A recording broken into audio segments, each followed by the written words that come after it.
El funcionalismo es una rama de la psicología que surgió en Estados Unidos durante el siglo XIX, con el objetivo de oponerse al estructuralismo, una corriente alemana liderada por Edward Titchener. Fue una de las primeras ramas de la psicología que enfatizaron el empirismo y el pensamiento racional, y sus aportaciones siguen siendo importantes incluso a día de hoy. En un principio, el funcionalismo se interesó por la manera en la que funciona la mente y por sus capacidades, en lugar de por los procesos de pensamiento, el lugar de estudio del estructuralismo. Además, la corriente norteamericana pretendía ser sobre todo útil y práctica, por lo que sus investigaciones estaban muy enfocadas a la aplicabilidad. El principal objetivo del funcionalismo es entender cómo funciona la mente y la conducta del individuo utilizando herramientas que tengan un valor informativo, tomando en cuenta la introspección, el estudio del comportamiento animal y de las enfermedades de la mente. Implica primeramente la percepción del suceso, la reacción del cuerpo y finalmente la emoción. Todo esto abordado desde el método de la introspección, en la que el sujeto, por medio de la autoobservación, se hace consciente de las características de su comportamiento. Muchos investigadores e historiadores consideran a William James como el primer funcionalista de la historia y uno de los principales impulsores de esta corriente de pensamiento. Sin embargo, el propio James nunca se describió a sí mismo como parte de esta escuela.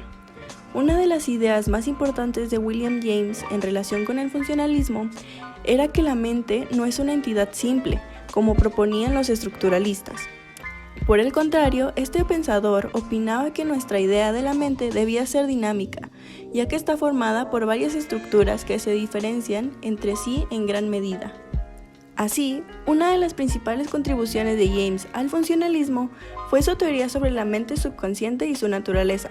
Creía que era necesario estudiarla en base a su relación con la mente consciente y que de este enfoque podemos extraer diferentes conclusiones sobre su funcionamiento. Además de sus ideas sobre la mente subconsciente, James también se hizo famoso por su creencia de que la psicología debía ser la subdivisión de la biología y estar basada en los principios como los que se extraen de la teoría de la evolución de Darwin. De esta manera sentó las bases teóricas para el estudio científico de la psicología, que hasta ese momento había estado más relacionada a la filosofía. James se sentía poderosamente atraído a la idea del pragmatismo de Peirce. Esto lo movió a hacer su propia adaptación del pragmatismo desde el plano de la psicología. Afirmaba que el criterio único que debía emplearse para juzgar una idea era la utilidad de la misma. Indicó que al emplear el método científico de la psicología era completamente necesario suponer que toda la conducta de los hombres estaba determinada. Este pensamiento es lo que se le conoce como pragmatismo, donde cualquier creencia, conducta o pensamiento debe ser juzgada por sus consecuencias. Para él, la conciencia es vital para relacionarnos con el entorno. Sin esta, seríamos autómatas que no se percatan del mundo en el que viven. Ligada a esta idea, encontramos que, según James, uno de los fines de la conciencia es la supervivencia. Como se dice popularmente, solo sobrevive el que mejor se adapta y el que tiene deseos de sobrevivir. Pragmatismo en el funcionalismo. Algunas de las características del funcionalismo son que pretende conocer la función de la mente en lugar de proporcionar una descripción estática de ella. Consideran que los procesos mentales tienen como función ayudar al organismo a su adaptación al entorno. Se oponía a lo que consideraba la búsqueda inútil de elementos de la conciencia. Consideran la psicología una ciencia práctica y buscan aplicar sus descubrimientos en la mejora de la vida. Tiene gran interés en el porqué de los procesos mentales. Pretenden conocer cómo la voluntad de un organismo actúa de manera diferente en un mismo entorno a medida que las necesidades del sujeto cambian. Consideran la introspección como una de las muchas herramientas válidas de investigación y valoran las diferentes individualidades. Están más interesados en lo que se hace diferente a los organismos que en lo que los tiene en común. Se oponía a lo que consideraba la búsqueda inútil de elementos de la conciencia. Consideran la psicología una ciencia práctica y buscan aplicar sus descubrimientos en la mejora de la vida. La teoría de Gestalt apareció en Alemania en el año 1912. Sus fundadores fueron Wertheimer, Kafka, Kollner y Lewin. Su objetivo fue el entender la configuración, la forma y el todo de los fenómenos mentales y conductuales. El pensamiento holístico sobre el que se funda la teoría se resume en la afirmación: el todo es siempre más que la suma de sus partes. Esta frase revela exactamente los principios de la teoría de esta corriente, es decir, descubrir por qué el cerebro humano tiende a interpretar un conjunto de elementos diferentes como el único mensaje, y cómo nuestra mente agrupa las informaciones que recibimos en categorías mentales que nosotros mismos hemos establecido.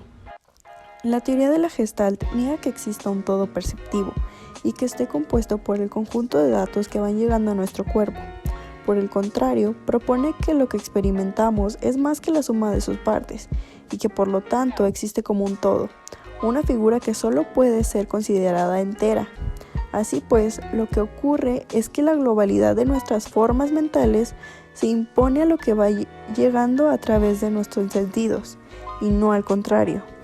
Los primeros estudios sobre el movimiento aparente de la luz, el fenómeno Pi o el análisis de la percepción de las películas cinematográficas muestran cómo, por ejemplo, si analizamos una película fotograma a fotograma, tendremos una idea muy diferente e imprecisa que si vemos la secuencia en conjunto. Es decir, si miramos la película como una totalidad. Estas totalidades se llaman precisamente gestalts: forma, pauta, configuración o conjunto total. De aquí se desprende el principio general de esta corriente. La Gestalt tuvo sobre todo una gran importancia por sus contribuciones al estudio de la percepción, definiendo una serie de principios de organización perceptiva que permiten captar de forma integral estas totalidades o gestalts. Estos principios se estructuran básicamente en dos leyes: la ley de figura, fondo, y la ley de la buena forma, llamada también ley de agrupamiento.